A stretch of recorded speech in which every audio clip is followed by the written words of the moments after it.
take this opportunity to thank the Soviet peoples and other socialist countries for that support. However, flag independence did not, in the majority of cases in Africa, mean healthy disengagement with imperialist economies. Up to now, many of the African economies still face the bottlenecks and distortions of the colonial era. Although some progress has been achieved, a lot remains to be done. That is why you hear that the GDP of Africa is currently US dollars 2.7 trillion, smaller than the individual economies of countries like Japan, Germany, etc., not to mention the United States or China. This stunting of the African economies is caused by a number of bottlenecks that I may not have time to enumerate here. We have, however, identified them, and we are handling them together with our brothers in the African Union. However, one example can bring out some of these bottlenecks. This is the issue of coffee. The global value of coffee businesses currently is US dollars 460 billion. 460 billion. This is the value of the coffee in the world. However, all the coffee producing countries in the world, Africa, Brazil, Colombia, Vietnam, all of us, take only US dollars 25 billion out of this. The coffee business in the world, 460 billion. All of us, the coffee producers in the world, our share, $25 billion.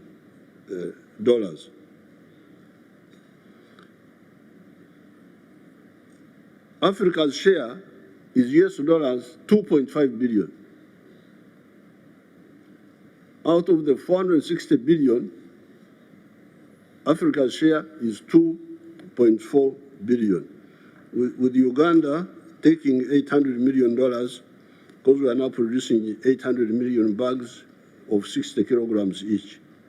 Germany, a non-coffee producing country, earns US dollars from coffee, 6.85 billion from coffee, more than all the African coffee producing countries. My young friend from Burkina Faso was asking about this, where the problem is. I could see he's very worried, our young soldier there. So you have the answer here. This is part of modern slavery. This is the modern slavery. What is causing this? Africa being locked into and also locking itself into only producing raw materials of agriculture, minerals, etc., and abstaining from adding value. A kilogram of good coffee today earns about US dollars 2.5. The same kilogram roasted and processed outside Africa earns about US dollars 40. So we get $2.5 for a kilo of coffee. Somebody who is clever outside gets $40. This is the hemorrhage that has stunted Africa's growth. There are other bottlenecks, but I do not have time to go into them.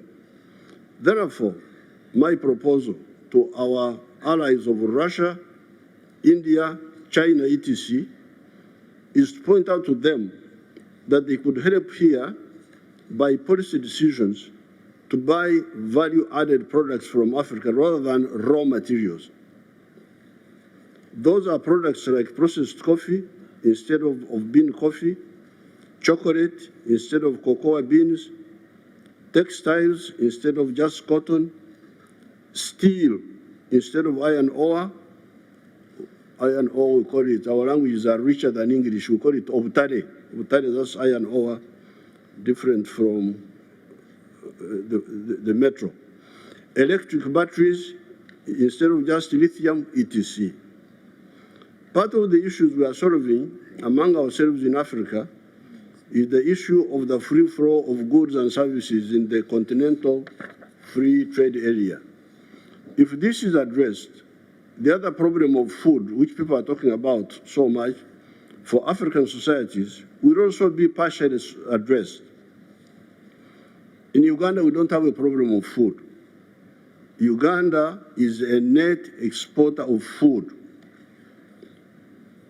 Products like maize, milk, bananas, fruits, fish, cassava, not to mention beverages like coffee, tea, cocoa, vanilla, etc. are produced in big quantities, and with irrigation, bigger quantities are possible. Without irrigation, our farmers produce 5.3 tons of bananas per hectare. With irrigation and fertilizers, that production has gone 53 tons per hectare in some of the government-supported farms. It is therefore important for our partners to know that some of the African countries, such as Uganda, produce huge quantities of food, and moreover, food of unique nutritional value, beef with yellow fat, instead of the cholesterol-laden types you get from many parts of the world, potassium-rich bananas, high cream milk, fish with a nuni, Nile perch bladder, that is a cure for some maladies, millet with protein, carbohydrates, and iron together. What we actually need are markets in both Africa and beyond. This is part of the problem. Some of the African countries have got a lot of food, but they cannot sell it to the other countries because of the trade barriers within Africa. Secondly, you could also encourage your companies. Кроме того, вы можете также работать с своими компаниями, чтобы они сами способствовали созданию добавочной стоимости в Африке. Value addition to the abundant raw materials in Africa means more jobs for the unemployed African youth that are dying in the Mediterranean trying to reach Europe, and more money in their pockets. They will then afford to pay for more electricity generated by turbines made from outside, which creates more jobs and money for the turbine producers outside. After some delays, we in Africa are making some good moves. One of them is the CFTA, the Continental Free Trade Area, that is uniting the huge market of Africa of 1.5 billion people. We shall be 2.5 billion in the next 30 years. Remember that Africa is 12 times bigger than India in land area.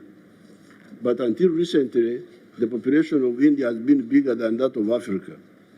Therefore, Africa has actually been underpopulated for much of the millennia. The fact that it is the origin of man, Homo sapiens sapiens, 4.5 million years ago, notwithstanding. Today, on account of modern medicine, Africa will have optimal population for the first time in human history. Finally, those who foment wars on account of ideological issues are wrong, and they are time and opportunity wasters. Human history will move on whether they like it or not. Did the religious wars in Europe impose religious conformity in the world? You remember there were people who wanted to make sure that everybody is a Catholic, wanted to make sure, and they were using war, and what happened? They failed. Did Metternich, there was the Austria of the Austro-Hungarian Empire called Metternich. Did Metternich's Holy Alliance stop the spread of capitalism and the overthrow of feudalism? When there was a revolution in France in 1789, this revolution was a bourgeois revolution, was a capitalist revolution. Now, Metternich was supporting feudalism, and his answer was to launch war to defeat the capitalist movement in France. But he failed. The only justified wars are the just wars, like the anti-colonial wars. Wars of hegemony will fail and waste time and opportunity. Dialogue is the correct way. I thank you. Thank you so much.